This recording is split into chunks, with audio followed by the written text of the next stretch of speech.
আমি চকরিয়ে যাবো, আমার গাড়িতে তেল লাগবে 110টা। এক একটা পাম্পেতে আমার 10টার উপর তেল দিচ্ছে না, এই পাম্পেতে আমার 10টা তেল দিচ্ছে। আমার আরো 10টা 12টা পাম্পে ঢুকিয়ে নিয়ে তারপরে আমার ওই গন্তব্যস্থলে পৌঁছতে হবে। মনে করেন তেল পাইলে আমি কাল সকালে যাই পৌঁছইতাম, সেটাকে আমি মনে করেন কাল সন্ধ্যায় পৌঁছইতে পারবো না। তেলের সংকট, আমাকে যেন 20টা তেল লাগে সেখানে আমরা 10টা পাই, এতটুকু সংকট তেলের। যেন 50টা লাগে সেখানেও 10টা পাই। আমাকে তো বিভিন্ন রাস্তায় গাড়ি চালাতে হয়, খুলনাতে বরিশাল পর্যন্ত। বোকাম চলছে না, আমাদের যখন টাইমে গাড়ি দৌড়তে হয় তখন তো নিশ্চয় 5টা পাম্পে যদি আমি 50টা তেল নিতে ঢুকি তাহলে তো আমার অনেক আধা ঘন্টা কেটে যায়।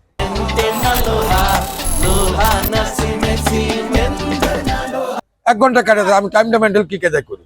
রাস্তাতে দুর্ঘটনা এই কেদাই আসে। যাত্রীরা ভোগান্তি পাচ্ছে, যাত্রীরা গালাগালি করতেছে। আমি একজন বাস ড্রাইভার, আমাদের তেল লাগে আপ ডাউনে 12টা। এর সংকট বেড়ে তেল দিচ্ছে না, আমাদের তেল দিচ্ছে 10টা করে। আমরা তেল নিয়ে খুব বিভ্রান্তিতে আছি, বুঝছেন। কোনো পাম্পে 10টা দিচ্ছে, কোনো পাম্পে দিচ্ছেই না। ইন টোটাল আমাদের বাস টার্মিনাল তো কোনো তেলই নাই এখন। এই আমি আসলাম 10 মিনিট হয়েছে, সিরিয়াল দিছি আর বলতেছে পাম্প থেকে 4টার পরে তেল দেবে, অপেক্ষা করতেছি, তেল নিয়ে তারপর যেতে হবে। তেলের একটু সংকট তো আছেই। আমি যশোরে থাকি, বেশ 2-3 দিন যাবত ধরে এই সংকটের ভিতরেই আছি।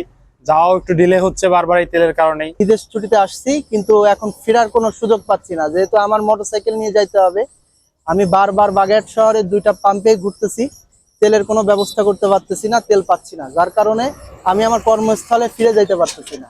এই যে ভোগান্তির শিকার হচ্ছি, এদিকে তো আমার অফিস থেকে বারবার আমাকে ডাকতেছে, কিন্তু যাইতে পারতেছি না। এই যে দুর্ভোগ, এই দুর্ভোগের দ্রুত সমাধান আমরা চাই।